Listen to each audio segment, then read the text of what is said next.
bendiga, hermanos, bienvenidos al video 1 del módulo 7, en donde vamos a hablar de la presentación del sermón. Leemos en la palabra de Dios en Nehemías 8. Y el sacerdote Esdras trajo la ley delante de la congregación, así de hombres como de mujeres y de todos los que podían entender, el primer día del mes séptimo. Y leyó en el libro delante de la plaza que está delante de la puerta de las aguas, desde el alba hasta el mediodía, en presencia de hombres y mujeres, y de todos los que podían entender. Y los oídos de todo el pueblo estaban atentos al libro de la ley. Y el escriba Esdras estaba sobre un púlpito de madera que habían hecho para ello. Y junto a él estaban Matatías, Sema, Anías, Urías, Hilcías y Maasías a su mano derecha, y a su mano izquierda Pedaías, Misael, Malquías, Asum, Asbadana, Zacarías y Mesulam. Y los levitas Jesúa, Bani, Serebías, Jamín, Acub, Sebatai, Odías, Maasías, Kelita, Azarías, Josabed, Anán y Pelaía, hacían entender al pueblo la ley, y el pueblo estaba atento en su lugar. Y Nehemías, el gobernador, y el sacerdote Esdras, escriba, y los levitas que hacían entender al pueblo, dijeron a todo el pueblo: Día santo es a Jehová, nuestro Dios. No os entristezcáis ni lloréis, porque todo el pueblo lloraba, oyendo las palabras de la ley. Y todo el pueblo se fue a comer y a beber y a obsequiar porciones y a gozar de gran alegría, porque habían entendido las palabras que les habían enseñado. Aquí vemos en este pasaje cuál es el propósito de la predicación. La predicación es presentar nueva revelación. Y por eso tenemos que tener cuidado de decir: Dios está hablando hoy. Mucho cuidado, hay que explicar qué damos a entender con eso. La labor aquí de los levitas y de Esdras era hacer entender la ley. Y hay muchas lecciones que podemos aprender de este pasaje en cuanto a la edad, los que podían entender la ley. Y vemos el resultado. El resultado fue que la gente se llenó de júbilo, de gran alegría, porque habían entendido las palabras que les habían enseñado. Entonces, este asunto de la predicación no comenzó con los bautistas. Ya desde aquellos tiempos se había hecho un púlpito de madera específicamente para eso. Y hermanos, aún hasta la fecha, podemos ver que esta es una buena práctica, porque precisamente en estos tiempos estamos viendo cómo las iglesias modernistas se están alejando de este formato. Ahora tienen un formato informal, el predicador aparece en pantalla, sentado en un cómodo sofá, en la sala de su casa, o quizás aún dentro de sus mismas iglesias, sentado en un banquito, en ropa casual, informal, restándole todo el respeto y la reverencia a esta colosal y magnífica labor que Dios nos ha encomendado de la predicación. Lean este pasaje en detenimiento en otra ocasión, y estoy seguro que ustedes deducirán aún más lecciones de esto que acabo de mencionar. Ahora vamos a Dios en oración para que Él bendiga nuestra clase. Señor Jesucristo, nuestro deseo es honrarte, y aquellos que hemos sido llamados deseamos honrarte aún más, Señor, con no solamente nuestra vida, sino también en el llamado específico que nos has dado de ser fieles portadores del mensaje de la palabra de Dios. y para ello estamos estudiando esta materia y necesitamos de tu ayuda. Señor, danos el entendimiento, abre nuestro corazón, ayúdanos a tener de espíritu dócil, que se deje enseñar, Señor, por ti, por tu palabra, Señor, porque nadie nacimos sabiendo, todos necesitamos aprender y mejorar. Así que necesitamos tu ayuda el día de hoy. En el nombre de Cristo. Amén. Muy bien, hermanos, vamos a hablar hoy acerca de lo que tiene que ver con la entrega, la presentación del mensaje. Para ello, necesitamos echar un vistazo a la retórica. ¿Qué es la retórica? La retórica es el arte de hablar en público. Y no tiene esto necesariamente que ver solamente con hablar en público de la palabra de Dios, o sea, predicar. En cualquier otra área, hay muchas áreas en donde la gente necesita aprender cómo hablar en público. Un maestro necesita aprender cómo hablar en público, un conferencista, un político. En fin, en muchas áreas se aplica este arte. Incluye en la retórica cuestiones sobre el decoro, el porte y la presencia del orador. Y trata con el manejo verbal del lenguaje. Trata con aspectos muy mecánicos, técnicos, sobre la modulación de la voz, el tono, la dicción, el registro de su lenguaje, la elocuencia, y de esto vamos a hablar en un momento más. Trata también con el lenguaje corporal, con los ademanes que hace. Y todo esto también se aplica a la predicación. Pero hay que recordar que la retórica no es un sustituto para el contenido bíblico de la predicación.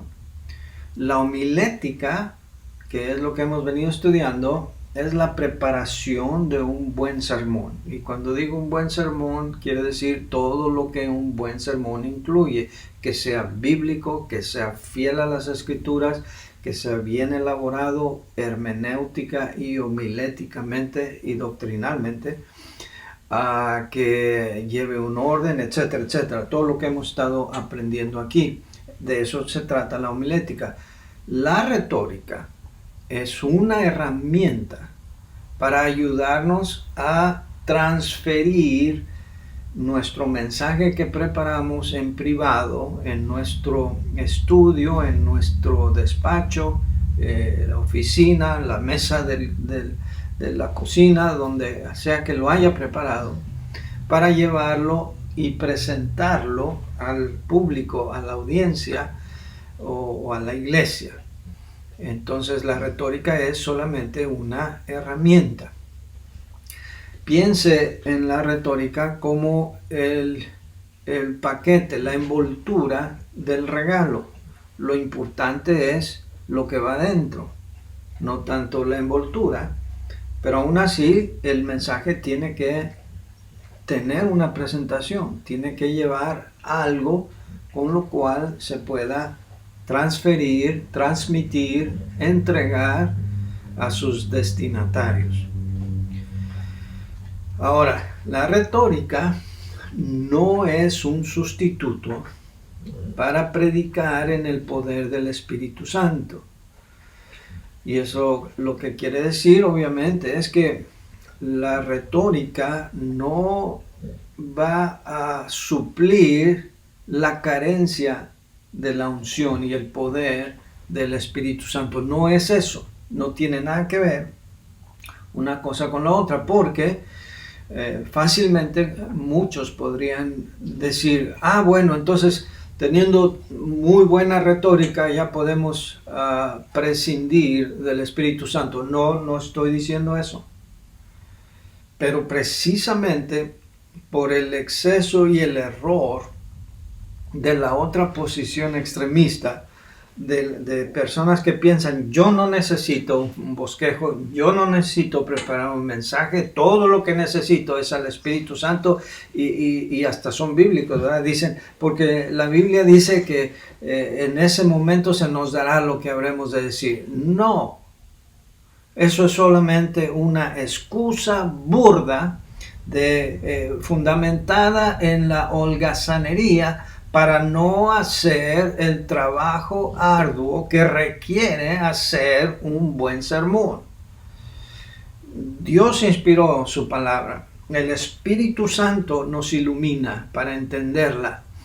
Pero ni Dios ni el Espíritu Santo van a hacer la labor que nos toca a nosotros de descifrar, de escudriñar, de entresacar las pepitas de oro y los tesoros escondidos en la sabiduría de Dios que están en la palabra de Dios. Esa es labor de nosotros, los predicadores.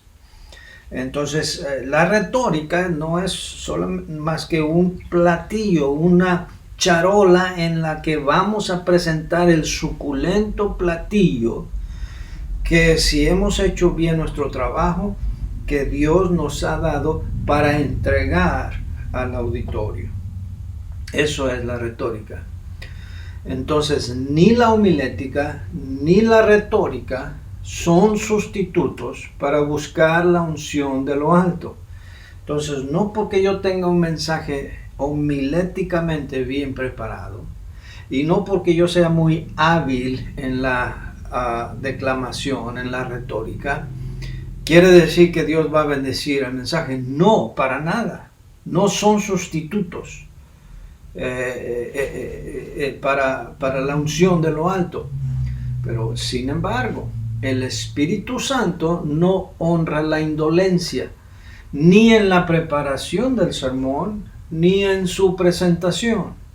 Entonces, aunque lo principal es buscar la unción de lo alto, asegurarnos que Dios nos usa, que Dios nos llena de su poder en la predicación, Dios no honra la holgazanería y la indolencia.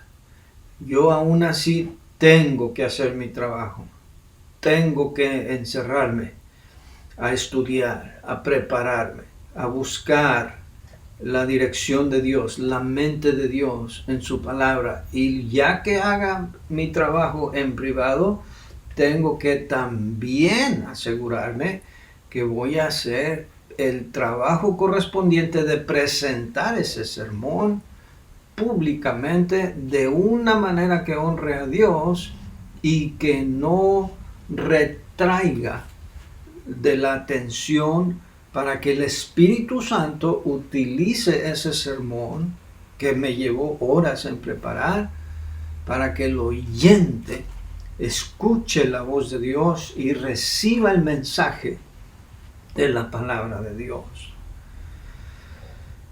Ahora vamos a hablar de el decoro en el púlpito. Hay mucho que decir acerca de esto y hay muchas facetas. Vamos a empezar hablando de la apariencia.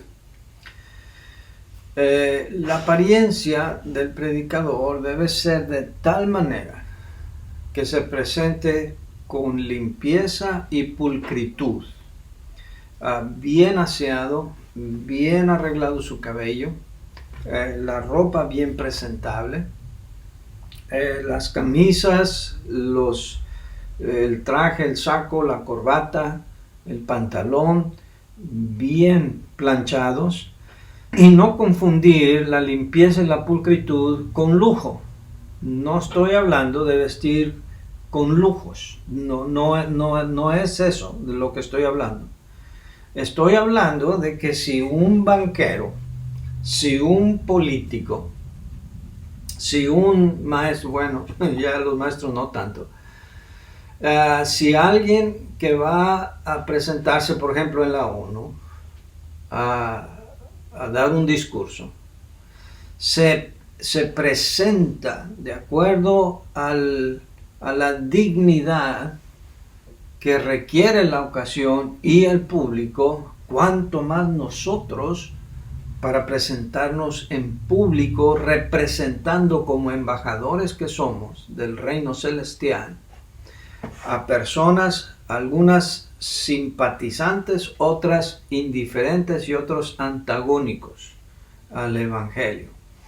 Entonces, si pudiera yo resumir este asunto en una palabra, es esto: que nuestra presencia no sea un distractor. Si yo estoy allí todo el tiempo con la corbata chueca, o la corbata no combina con la camisa, o traigo los cabellos parados, o me presenté sin rasurar, todos esos factores son distractores, y por muy bueno que sea el sermón, habrá personas que no se puedan concentrar pensando que el hermano trae chueca la corbata. En fin, hay tanto que decir y anécdotas que contar al respecto, pero yo creo que ustedes entienden el punto. Ahora, vestir bien, vestir con limpieza y con pulcritud no significa ser extravagantes. La gente nota si uno como predicador es extravagante. Sin extravagancias me refiero a joyería excesiva.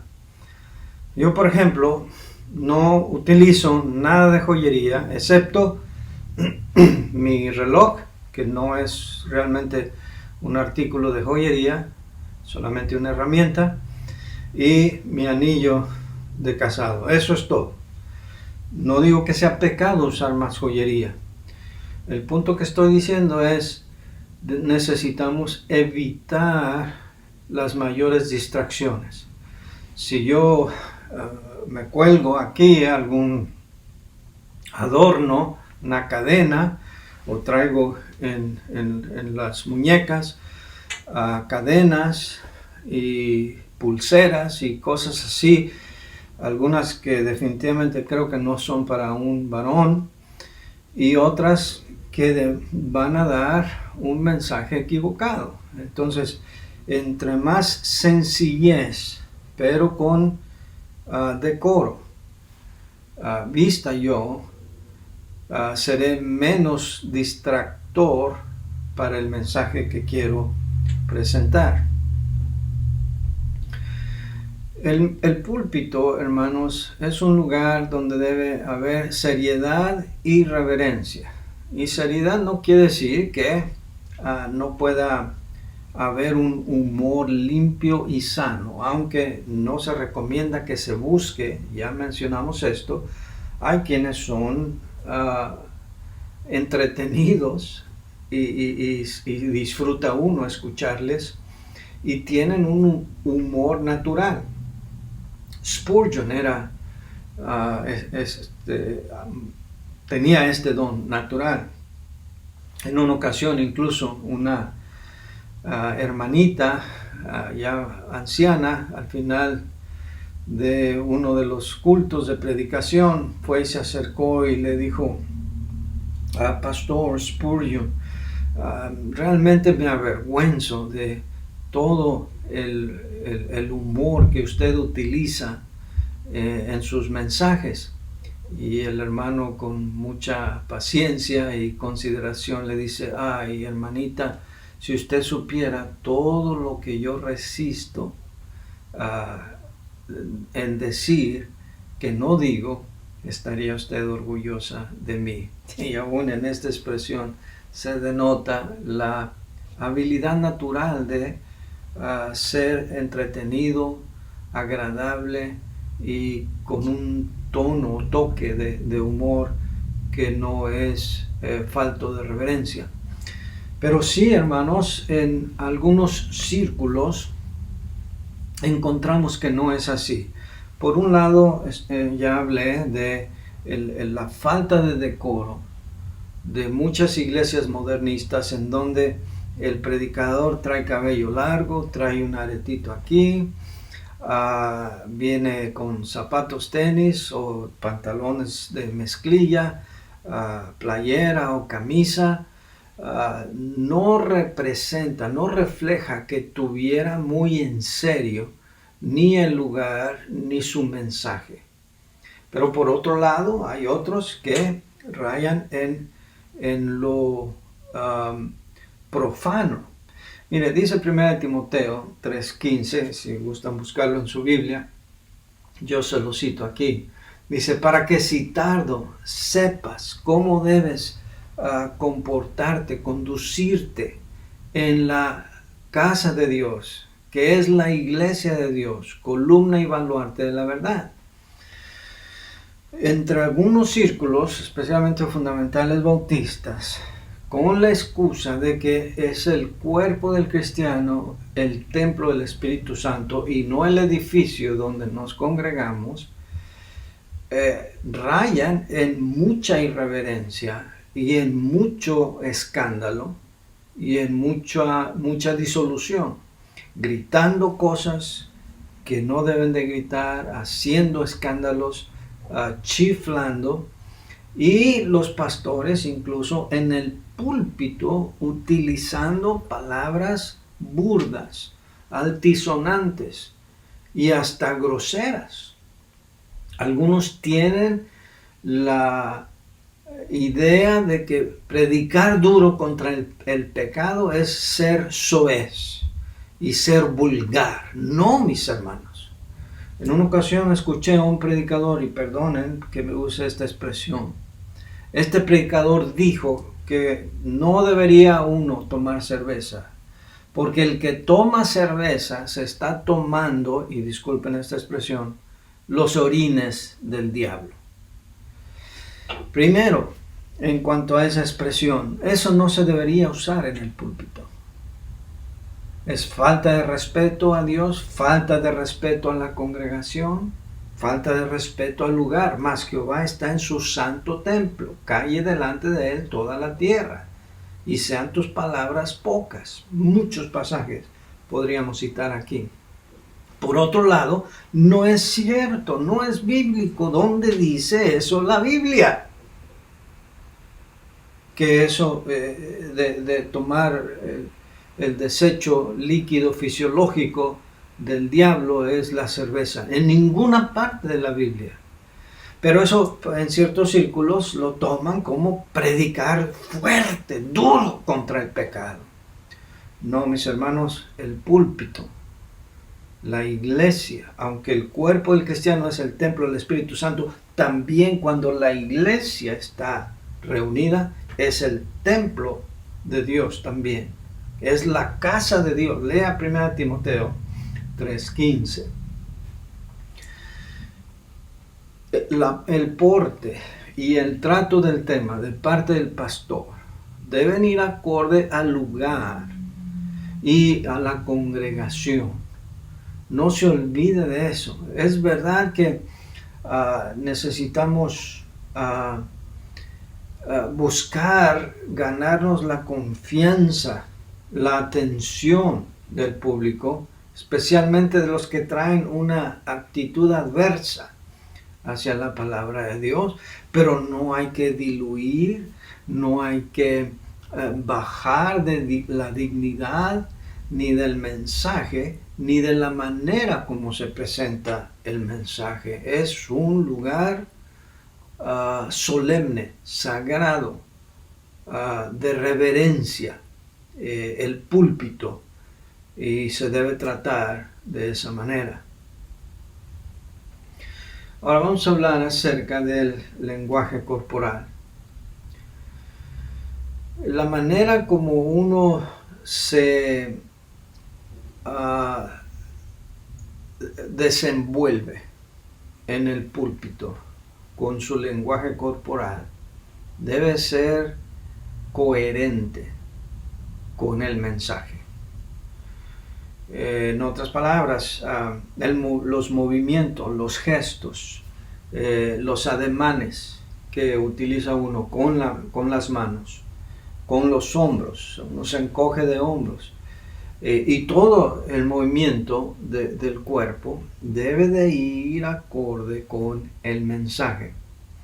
Y hermanos, yo no estoy promoviendo aquí ni el mensaje ni la práctica ecuménica de Billy Graham, pero doy mi opinión en cuanto a este específico punto en la predicación. Para mí, personalmente, el que mejor desenvolvimiento que yo he conocido en mi vida como predicador lo tuvo Billy Graham. Observe los mensajes de Billy Graham. Él tenía para mí una elocuencia, una armonía en su desenvolvimiento, en sus manerismos, en sus desmanes, en sus ademanes, en su cuerpo, que era completamente congruente con lo que él estaba predicando. Entonces, le ruego que usted vea esos ejemplos y podrá ver en algunos videos de Billy Graham, observe esta característica específicamente y aprenderá mucho acerca de lo que estoy hablando. Por otro lado, debemos evitar gestos inapropiados. Por ejemplo, picarse la nariz, rascarse la cabeza. Parecería como que a veces queremos encontrar una palabra, una idea correcta y eso es rascándose la cabeza. En nuestro libro de texto, Samuel Vila trata sobre todos estos puntos. Por ejemplo, agarrarse constantemente del púlpito sin soltarlo, tomar la posición que Samuel Vila llama de una jarra, tener las manos en los bolsillos o estar jugueteando con algo en los bolsillos, monedas, y hasta haciendo ruido con las monedas, con las llaves, y eso distrae. Eso son malos hábitos, son inapropiados, deben evitarse. No debe haber hábitos inadecuados que distraigan, incluyendo ruidos que uno pueda hacer con la nariz, con la boca, que son desagradables, como tratar de hacer pasar la mucosidad de su nariz hacia la garganta o sonarse la nariz ahí en pleno culto, a menos que esté muy enfermo con gripa y que sea absolutamente necesario. Esos malos hábitos deben evitarse. Tampoco debe uno estar estático, pero tampoco deambulando de un lado a otro como si estuviera en una pasarela. Pareciera como que es una moda también. Lo he visto mucho en predicadores que se andan paseando por toda la plataforma. Algunos otros hasta se meten por entre los pasillos, haciendo difícil para ciertos hermanos en la congregación poder seguir al pastor que ya está en otro lugar. En mi opinión, mucho de esto es solamente un show. Necesitamos refrenarnos en cuanto a ese tipo de cosas. He sabido de pastores que se han ido caminando por encima de las bancas, por encima de la gente. La gente hasta tiene que hacerse a un lado cuando estos pastores que predican así pasan por el medio de ellos. No debería ser así. Ahora, hermanos, yo sé que a veces uno está lleno de fervor, lleno del fragor de la predicación, pero no debe destruir el púlpito a golpes, y mucho menos la Biblia, y sobre todo algunos que constantemente, casi cada punto, están golpeando la Biblia. Tenemos que tener cuidado con esos desmanes. La voz.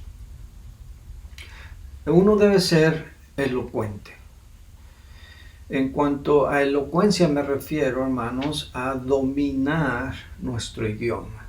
a tener un léxico amplio, un vocabulario extendido. Si alguien debe ser experto en el idioma, es el predicador. Y miren, hermanos, esta foto que recién vi en Facebook, y no voy a presentar el nombre de este querido hermano, pero mire, este hermano está aquí anunciando que está enseñando la clase de homilética. Que me perdone, hermano, por utilizarlo como un ejemplo de cómo no se presenta uno como maestro de predicadores a enseñar a otros cómo predicar. Vea la vestimenta. Ahora lea el texto. Va a predicar, va a enseñarles la homilética, y cuando él mismo no sabe cómo escribir homilética. Hermanos, dicen que si alguien, además del médico, sabe dónde le duele algo, es el poeta. Porque el poeta conoce mejor que nadie el idioma. Y yo me atrevo a decir que después del poeta, quien debe dominar el idioma es el predicador. Hermanos, el idioma es el vehículo con el que nosotros estamos transmitiendo nuestro mensaje. Y no dominar el idioma, o por lo menos demostrar una deficiencia notable del conocimiento de nuestro idioma, del vocabulario, de las reglas gramaticales, no es excusable. Por lo tanto, el predicador debe ser elocuente. Pero también en cuanto a la voz, su voz no debe ser monótona, debe haber variación. Y vamos a hablar de algunas cosas referentes a eso. Hay que variar la voz, pero al mismo tiempo no tiene que ser fingida. Yo puedo darles algunos mensajes o ejemplos, pero yo he conocido predicadores que profundizan el tono de su voz para parecerse más devotos, más solemnes y más cerca de Dios. Hermano, no hay que fingir, sea natural. Si Dios le dio una voz grave, que amén, qué bendición. Si Dios le dio una voz delgada, bueno, tiene que usarla como Dios se la dio. Si es predicador, tiene que usar lo que Dios le dio en su tono natural. También debe hablar con buena dicción, con buena entonación y buena pronunciación. Una vez más, recuerde, lo que estamos diciendo en todo esto es que a la hora de predicar el mensaje, yo no sea el distractor.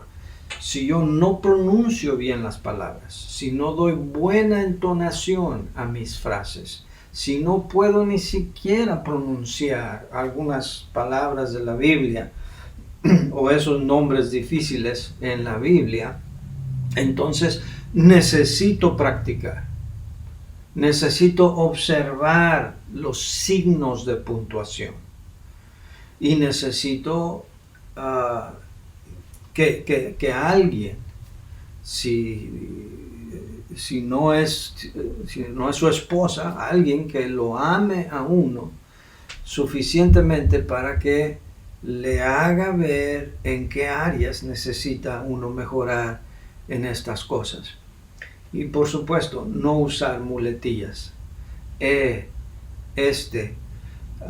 pocas palabras, usamos muchísimas expresiones, clichés, que son muletillas, y uno necesita evitarlas porque a la larga va a ser molesto al auditorio. Entonces, hay que observar todas estas cosas. Ahora, en cuanto a la administración del tiempo, uno debe ser considerado y terminar a tiempo, porque Dios es puntual. Miren lo que dice la Biblia en Gálatas 4, versículos 4 y 5. Dice, pero cuando vino el cumplimiento del tiempo, y claro, el pasaje habla de la primera venida del Señor Jesucristo, su encarnación. Cuando vino el cumplimiento del tiempo, Dios envió a su Hijo, nacido de mujer y nacido bajo la ley, para que redimiese a los que estaban bajo la ley, a fin de que recibiésemos la adopción de hijos. Pero note la frase, cuando vino el cumplimiento del tiempo, no antes y no después. Fue en el tiempo preciso. Por tanto, si Dios es puntual, yo debo ser puntual. No tengo que alargar mis mensajes. No hay nada espiritual en predicar demasiado largo. Es desconsiderado. Recuerde que en sus congregaciones habrá ancianitos, habrá gente enferma, habrá gente que necesita cambiar de posición, ir al baño. Muchas complicaciones y necesidades físicas que tiene la audiencia, de los que nosotros no sabemos, no conocemos. Quizás está en un clima demasiado frío o demasiado caliente y pierde la atención, haciendo un mensaje demasiado largo. La gente no puede seguirse concentrando, por muy bueno que sea el mensaje. Sí, lo harán por respeto a la casa de Dios, pero no debe ser así. Se dice de un hombre que después de que el predicador tenía mucho tiempo predicando, se levantó y el predicador enojado le dijo, ¿a dónde va, hermano? El hermano le dijo, pues a cortarme el pelo. Y le dice el predicador, ¿y por qué no se lo cortó antes de venir a la iglesia? Dijo, porque no lo necesitaba. Queriéndole dar el mensaje de que, bueno, el mensaje está muy largo. O como aquella amable hermanita que le preguntaron, que el predicador, que quiso impresionar mucho con su léxico y su elocuencia y conocimiento bíblico, le preguntó a esta hermana, ¿qué le pareció mi mensaje, hermana? Y la hermana amablemente, con mucho cariño, le dijo, pues me pareció como la gracia de Dios. Y el predicador, muy interesado, dijo, ¿y cómo es eso? ¿Como la gracia de Dios? Dice, porque sobrepasó todo entendimiento y pensé que iba a durar por toda la eternidad. Así que este predicador debió haber aprendido la lección. Pero en cuanto a administración del tiempo, hermano, no se debe uno apresurar saltándose puntos en el bosquejo porque ya se le acabó el tiempo. Si no le alcanzó el tiempo, prepárese mejor y aprenda la lección, pero no abuse de la congregación. Contacto visual. No debe uno tener metida la nariz todo el tiempo aquí en la Biblia o en el bosquejo. Tiene uno que mantener contacto visual y siempre en todos los ángulos, no solamente a cierta sección de la congregación. Debe de buscar ser equitativo en la manera como está dirigiéndose a todo mundo. A veces hay gente sentada a los lados, a los que están atrás no les recomiendo estar volteando atrás, como el coro y eso, pero en todas las áreas del auditorio tratar de mantener involucrado, que se sienta cada persona que a ellos se les está dirigiendo el mensaje. ¿Qué del nerviosismo? Hay mucho que decir de esto, pero déjame decir lo siguiente. Los nervios no es necesariamente algo malo. De hecho, yo le diré que si usted siente nervios, qué bueno. porque eso lo hace a uno depender más de Dios. Es una señal de que uno sabe que uno no es suficiente, que uno no es competente en sí mismo, que necesita la ayuda de Dios. Y eso me hace ir a buscar la ayuda de Dios de rodillas, en oración. El famoso predicador John R. Rice, él decía que al principio de su ministerio siempre lloraba. Su mensaje era interrumpido muchas veces porque no podían contener los sollozos. Pero Dios lo bendecía. Gente siempre pasaba al frente. Gente era salva constantemente. Pero a él le avergonzaba. Fue a Dios en oración y le dijo: Señor, es vergonzoso que un hombre mayor, adulto, esté llorando como un niño pequeño delante de la congregación, y a veces la gente tiene que esperar minutos hasta que yo recupere mi compostura y pueda continuar el mensaje. Señor, ayúdame, quítame, por favor, mis lágrimas, mi llanto. Y el testimonio de él es que sí, un día Dios le quitó las lágrimas y el llanto, pero él notaba que ya no pasaba tanta gente al altar. Entonces él le pidió a Dios que le devolviera sus lágrimas y entendió lo que eso significaba al momento de entregar su mensaje. Entonces, por eso digo, no es necesariamente algo malo. Pero yo sé que hay a veces hasta terror pensar en que voy a estar ahí delante de tanta gente, o gente desconocida, o gente adversa, gente contraria a mi mensaje. Y eso lo hace uno sentir aprehensión y nerviosismo. A mí, por ejemplo, a mí no me pone tan nervioso predicar. ¿Por qué? Porque yo tengo un mensaje.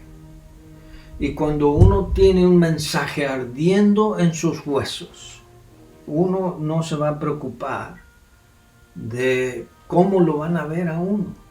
Porque el nerviosismo tiene que ver muchas veces con lo que la gente va a pensar de mí. Y en la mayoría de los casos la preocupación es que uno no haga el ridículo. Uno está pensando más en uno que en el beneficio de las personas, y no debe de ser así. Veo incluso, por ejemplo, en Facebook, alguien va a ir a predicar a otro lugar. Dice: ay, hermanos, oren por mí, que Dios me ayude, que lo haga bien. Eso no debe ser la oración, ¿no? La motivación para que oren por uno. La motivación debe ser que haya almas salvas, que Dios use su palabra, y lo que piensen de mí como predicador debe salir sobrando. Miren lo que dice la palabra de Dios aquí en Amós 3:8. Si el león ruge, ¿quién no temerá? Si habla Jehová el Señor, ¿quién no profetizará? Hermano, yo le voy a ser sincero. Desde que yo comencé mi ministerio, me gustaba dar los anuncios, y me gustaba cantar, y me gusta escuchar el coro cuando va a cantar. Pero muchas veces lo que yo he esperado con ansias es que se calle el coro, que ya terminen los himnos, que ya no haya anuncios, porque quiero predicar. Me he sentido como un león enjaulado cuando le abren al fin las puertas para poder salir de la jaula. Hermano, cuando uno tenga este fuego encendido de pasión por predicar la palabra de Dios, no se va a preocupar por el nerviosismo. Espero que estos consejos le sirvan en su ministerio. Y no dejen de leer. Continúen aprendiendo, observen a otros, lean más libros acerca de esto, pero no debemos caer en la mediocridad, en la autosuficiencia, pensar que ya lo sabemos todo o que no hay más espacio para crecer, porque siempre podemos mejorar en esta área de la predicación. Dios les bendiga, hermanos. Gracias.